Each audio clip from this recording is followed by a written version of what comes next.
Alors, en préparant cette interview, j'ai tapé, comme tout chef d'entreprise, tableau de bord, pilotage d'entreprise, indicateurs clés, et j'ai trouvé énormément d'offres, Oui, énormément de propositions, oui, de solutions, oui.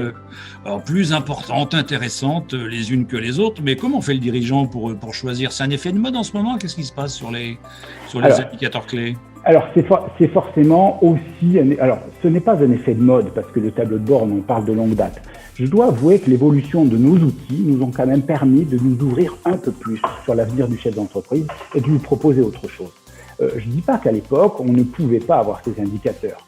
C'est pas qu'on ne le pouvait pas, mais ils étaient relativement lourds à mettre en place parce qu'on avait une information qui arrivait de manière non instantanée. Il fallait que l'information soit saisie, qu'elle soit requêtée, que des logiciels de comptabilité, on puisse les récupérer. Aujourd'hui, on est loin de ça parce que nos logiciels de comptabilité sont finalement des cœurs qui viennent se connecter avec des outils très spécifiques qui viennent requêter les informations qui nous intéressent.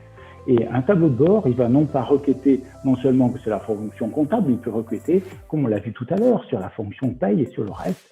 Donc, je dois avouer que l'évolution de nos outils ont quand même permis d'avoir un discours beaucoup plus ouvert à ce sujet-là. Mais aussi, ce qu'il faut savoir, c'est qu'on est aujourd'hui, et on l'a bien vu avec la surinformation qui est la nôtre aujourd'hui, on est plutôt dans une vision d'avenir et on regarde toujours devant plutôt que de regarder l'instant présent ou le passé. C'est nécessaire.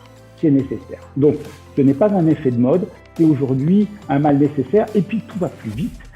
Une prise de décision doit être prise instantanément parce qu'une perte d'argent ou si jamais on voit des indicateurs qui sont relativement mauvais dans l'entreprise, le temps qui passe ne joue pas pour le chef d'entreprise.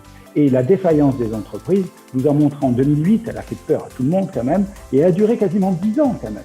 Donc entre 2008 et 2018, on a été quand même soumis à des défaillances majeures d'entreprises qui nous ont fait voir quand même que bon nombre de chefs d'entreprise, en ayant un pilotage un peu plus précis de leur entreprise, auraient pu éviter certaines difficultés ou du moins arrêter.